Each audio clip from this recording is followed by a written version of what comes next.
Everyone's talking about microdosing filler, and this is what that actually means. So we've been doing this for years. It's less about coming into the office and getting that full liquid facelift where you're getting filler everywhere, 7, 8, 9 syringes.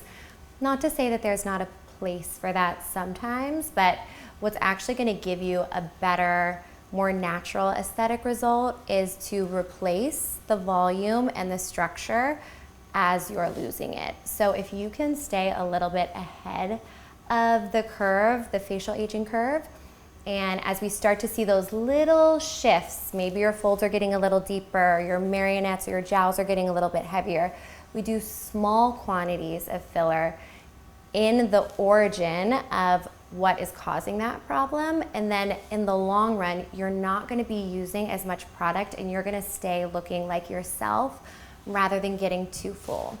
Like and subscribe or reach out to me if you wanna learn more.